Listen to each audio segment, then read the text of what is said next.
Oklahoma goes down to Bryant-Denny Stadium, and I let out a little chuckle because I still almost can't believe they won this game, considering they only have about 200. I think it was 201 yards of offense exactly, and Bama has over 400.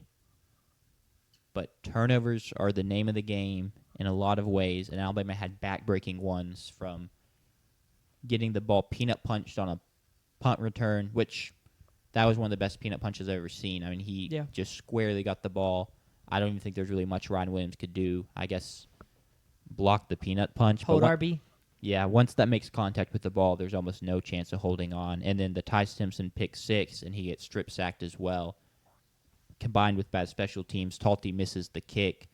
And Sandell ain't missing no kicks because apparently he's just that guy. So all that combined means Alabama, despite having tons of offense success by the yardage numbers and being pretty good defensively, loses 23-21. Thoughts? Well, I was there. I were got there. to see it in person. And one of the first things I texted a lot of people after the game was that I just witnessed history, because this was historic. This is the first time in 18 games that anyone had won in Tuscaloosa. The first time Kalen DeBoer has ever lost there in Bryant-Denny. Of course, the first loss at Nick Saban Field. Yeah. The first loss since Nick Saban. The first loss in the black hoodie of death. Also, yes, Tons of firsts. that's a brutal one there. Lots of overlapping firsts, but still tons of firsts. Funny enough, for Oklahoma, it's their arch rival was the last school that won in Tuscaloosa, that being Quinn Ewers in Texas and Matthew McConaughey and Steve Sarkisian, who went down there and won that game against Jalen Milroe. OU now joins history as one of the few teams that have won in Tuscaloosa in the modern era, and the way they did it is just it's just unbelievable. You look at the box score, you don't believe it, but what could go wrong did go wrong for the Tide. They had 4 3-and-outs with this Alabama offense, which is one of the best in the country, especially through the air. They had 2 fumbles, 1 interception, and 1 missed field goal at the end of the half. Field position for Oklahoma. This is on their scoring drives, which, of course, they were gifted a pick 6. So if that was tackled at the 2-yard line, this would be even worse. But OU, on their scoring drives, they had the ball at their own 25, which is a normal drive, and then the Alabama 30, the Alabama 31, and the Alabama 28. They scored 13 points, or not, they scored 16 points on those drives. Yeah. Just absolutely diabolical. OU's longest drive was 41 yards. I don't know if y'all have cheated my notes. Mm-mm. Okay.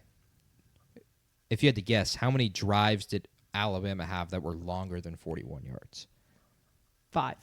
I was going to go with 5 as well. 6. 6, okay. They had one that was 42 yards, so Huge. just a yard longer. Still counts. That's the 6. But Bama had 6 drives longer than OU's longest drive of the game, which was the one that started from their own 25, with Satanga having the big run, and then Sandell hits his he's now, it's 7 for 7 or 8 for 8.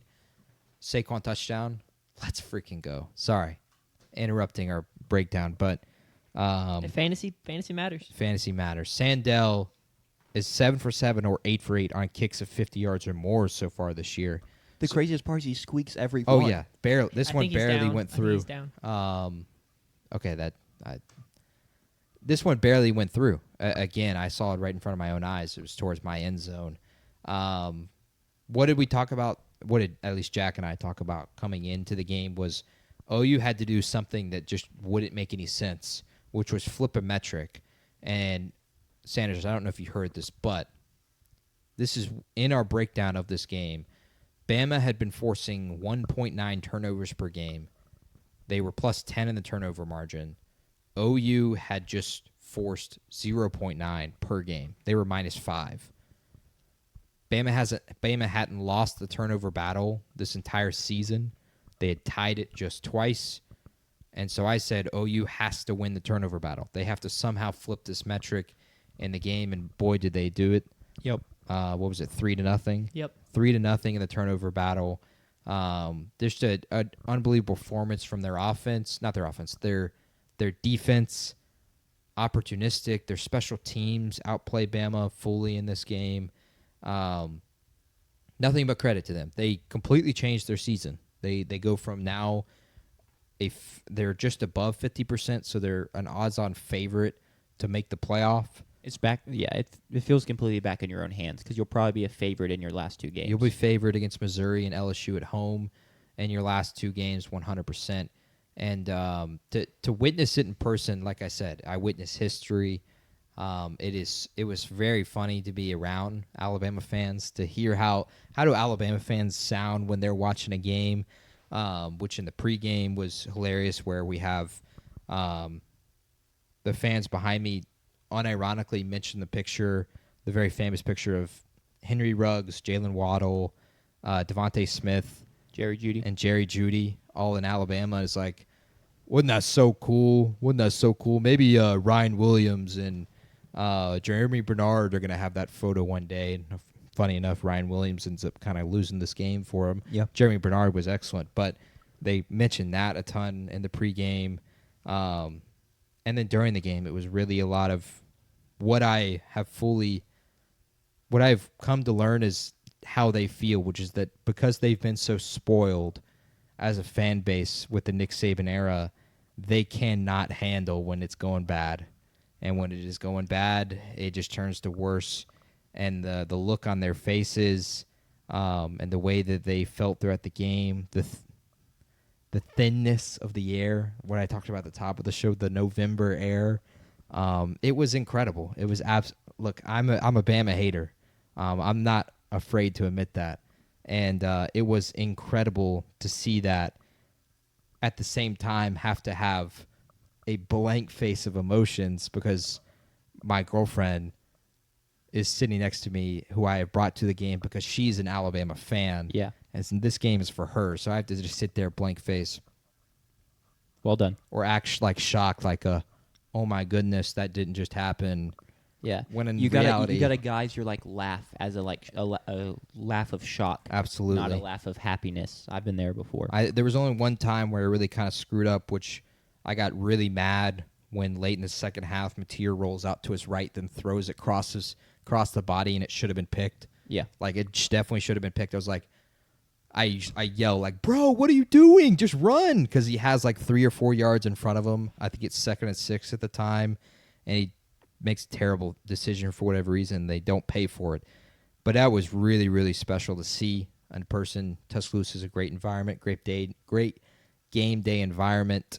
But, man, is that fanboy spoiled because they did not like what they saw whatsoever. Yeah. 100%. In that situation, I'm a big fan of the hand over the mouth thing, because you can kind of hide your smile, and if you can keep your eyes, you can make it look like a whoa.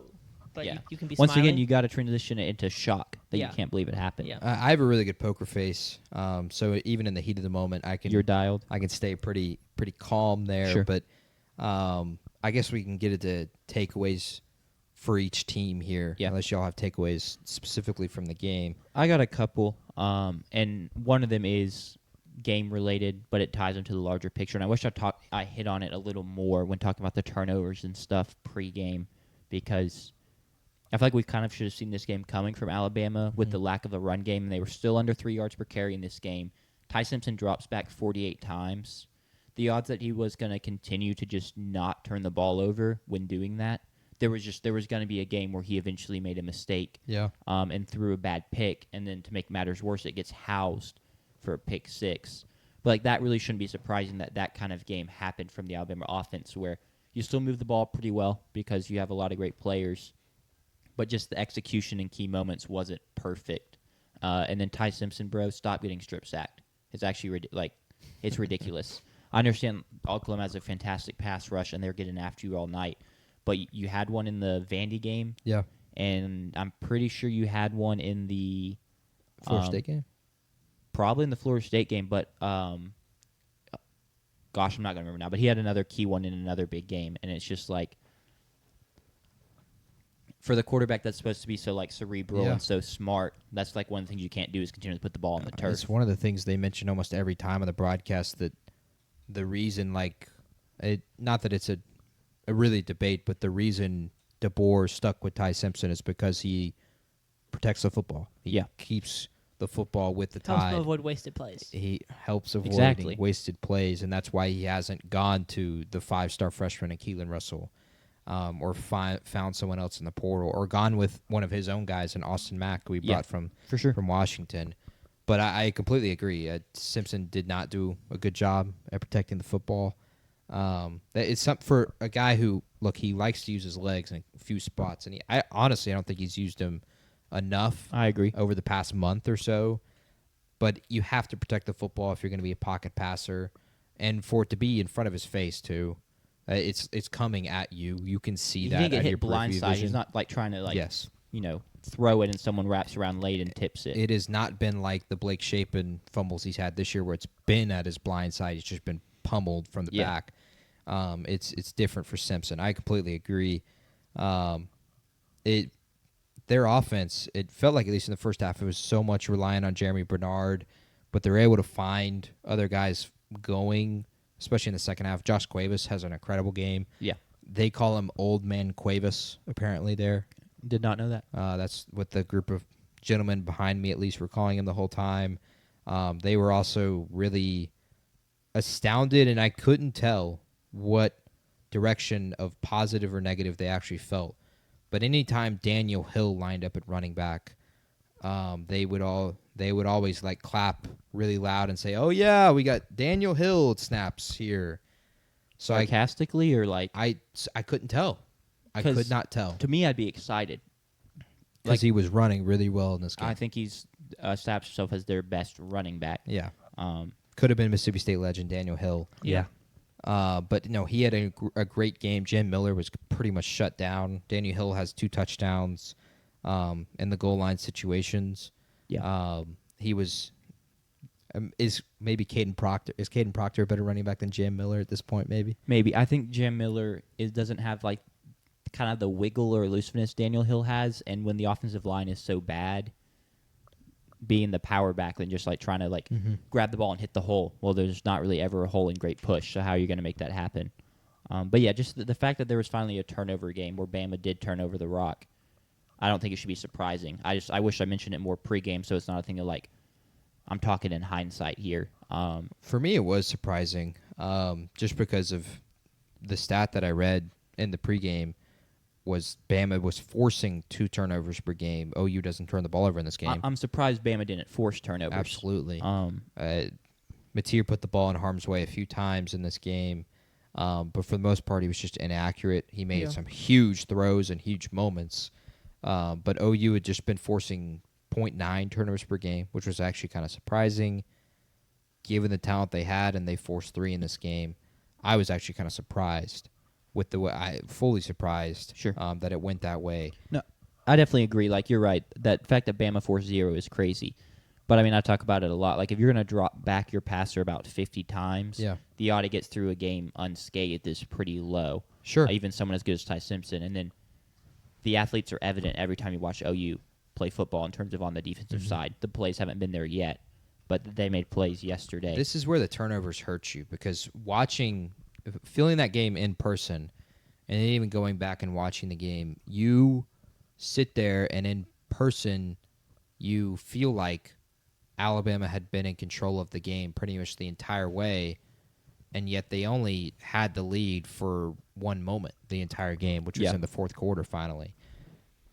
This is what turnovers do. They kill drives. They end drives. That's what the missed field goal at the end of the first half does. When you miss the opportunity to score points when it's right there in front of you, or you give the other team the opportunity to score points for free because you turn it over in your own side of the field, it hurts you.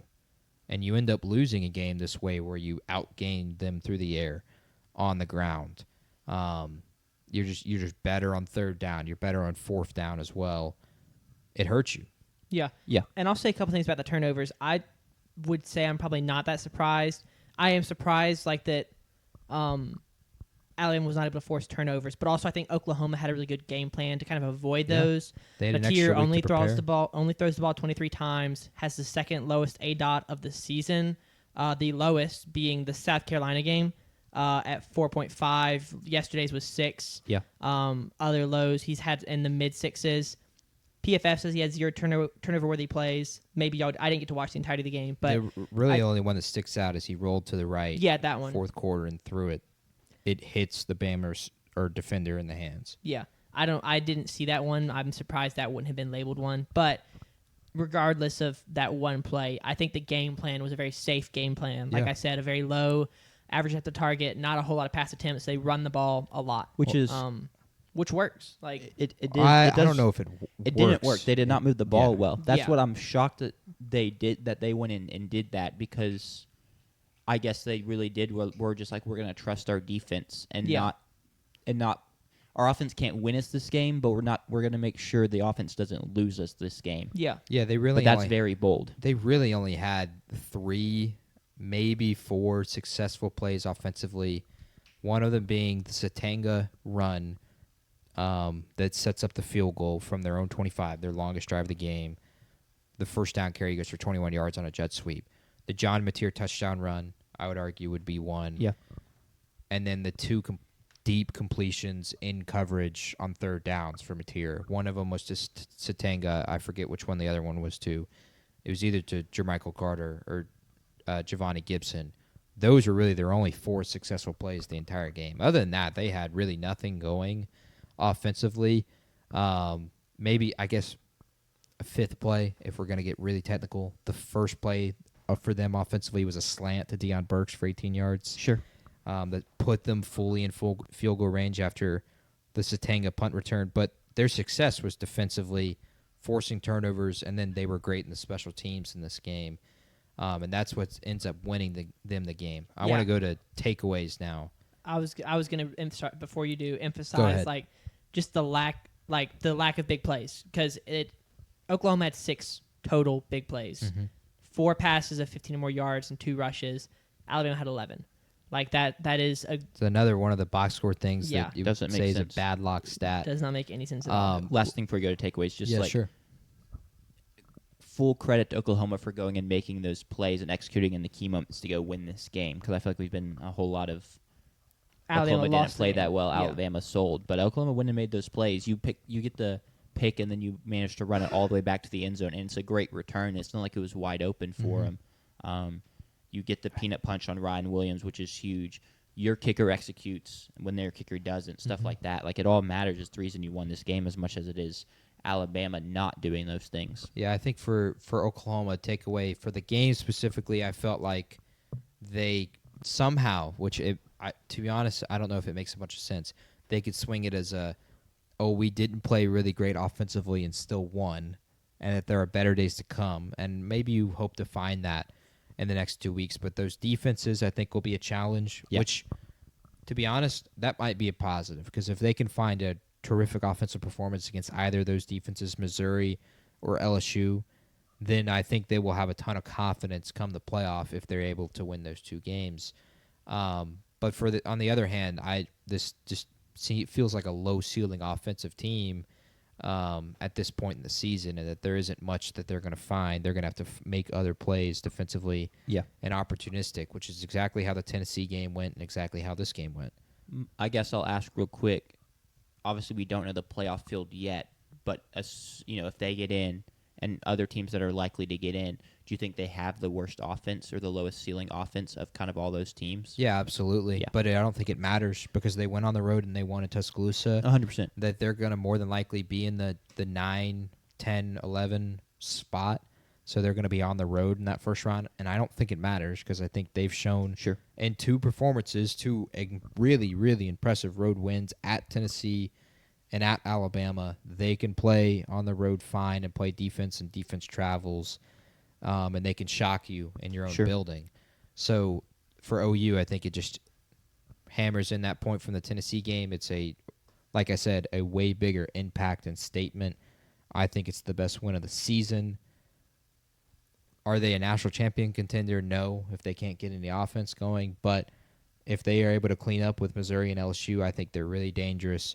It's one of those teams that you don't want to play in the first round, which I think only maybe JMU is the only team, whoever the group of 5 is, that you're like, oh, we want to play them. Yep. Yeah. I don't think you want to play OU in that first round. No, you don't want. You want to see that defense. And you at definitely all. don't want to do that at home because then you're trying to play that defense using silent snap counts. Like it's just it'd be awful. I think the thing they need to try and find, because at this point, in a large part, like your offense is what it is, but they were having big pass play success early in the season. If you could find a way to hit those, find a way for Mateer to kind of re-hone in those deep passes to Deion Burks, Satania, just give a little more explosiveness, because we saw it early in the season, so we know it's in there. If you could re-unlock that would be helpful. Yeah, Mateer had thrown for 270 plus every game prior to the Red River shootout against Texas. He's thrown for, on average, I think 185 was the number since. But Oklahoma ends up getting this win. Bama had won 8 in a row, and Oklahoma had won 1 in a row, and something had to give. Yep. Some win streak had to end. Something gave, and Bama's did. And for Bama, takeaways for y'all from the game and then going forward this season, they have, of course, now the nightmare scenario of playoff lines at Auburn, which, of course, if you don't recall off the top of your head, go watch the last 2 games at Auburn. They have been nothing but cinema. Bryce Young I can't wait. Had nothing going offensively the entire day. He gets the ball inside his own 5-yard line, leads a drive all the way down the field, throws a touchdown into the corner. They end up beating Auburn. Was that the game where Tanks Bigsby falls down in bounds? And so yes. That's the only reason they get the ball back, basically? Yes. It goes to overtime. Or he falls out of bounds. Sorry, wrong way. It goes to overtime, and Alabama ends up winning in overtime. And then 2 years ago, a Bama fan remembered it more better off the top of their head. It was 4th and 27 or 4th and 31. 4th and 31, I think. 4th and 31, I think. Jalen Milroe. 4th and a long way. The graveyard play is whatever they call it. Yeah, the graveyard is something. He finds his receiver in the corner of the end zone, and they shock Auburn. And Isaiah Bond, yes, catches that one. So we are due for cinema. Can't wait. In that one, even especially with DJ Durkin, and at least the performance they put up against Vanderbilt last week. That being said, what are y'all's takeaways for Bama going forward and from this game? First is don't panic necessarily. You had a long stretch of hard games, and kind of the breaks of the game finally didn't go your way, and so you lost, and that sucks. And we know this team does have limitations.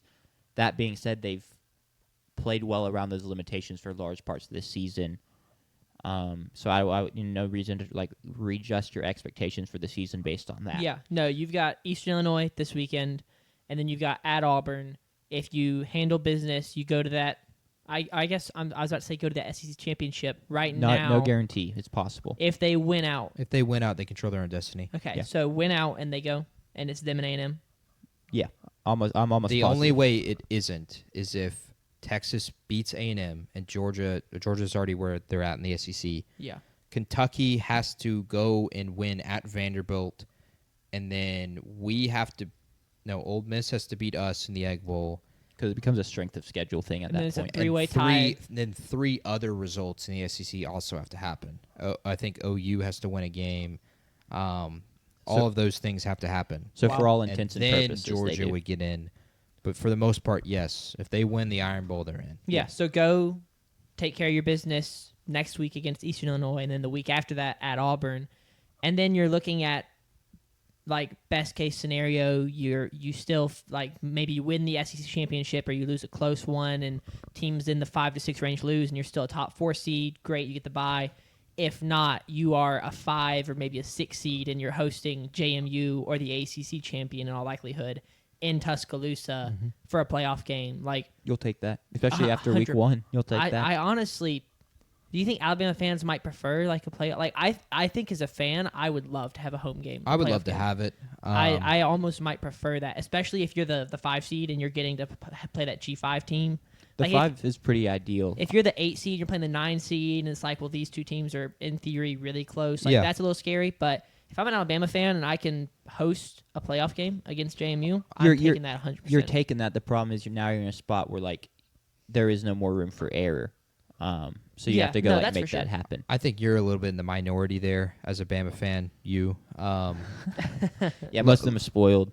One, you could view it as, look at what happened last year. All the teams that won that first round game won the second round game, and it's a great tune-up game, especially if the SEC championship had went wrong and they somehow fell into 5, or they had lost to Auburn, which would be even, of course, nightmare scenario or even worse. But knowing Bama fans like I do, they want excellence. Yeah. They want to win the SEC championship. They want to go undefeated. Well, that's why I don't want that, because I'm not a Bama fan. You're just in the minority, I think, because you're new. You're not used to. You're post Nick Saban era. Sure. So you're just very new. You're a baby still. Yeah, they don't want that. You're not spoiled. I can tell, like, my girlfriend, who doesn't really even care that much about football, she just loves Alabama and wants them to win every single game ever possible. I tried to console her after the game, saying, "Oh, you're fine. You just have to go win at Auburn, and you make the SEC championship. You're in the playoff, really, regardless of what happens." And she was like, "No, but I wanted to win this one." Yeah. So they don't care. They want to win every game that's in front of them, and that includes winning the SEC championship and the title. Which, as a fan, you should want to win every game. I completely get that. But that kind of brings me to my last takeaway, which is we've talked about this before, and it's pretty common knowledge. But, like, you have to readjust your expectations for success under Kalen DeBoer, because he was never going to be Nick Saban. He's not Nick Saban. He goes and wins out, and you go 10-2. That's a successful season.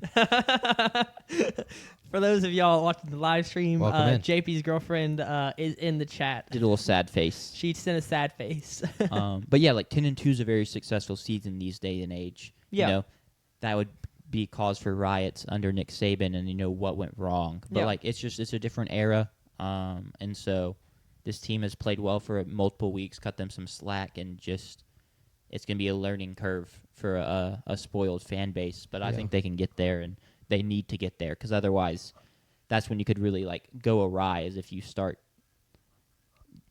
you just start getting foolish with your expectations, and you start trying to throw money around, or the wrong people get involved, and then what should become, a nice 10-2, 11-1 type, we're consistently hitting those marks, it blows up.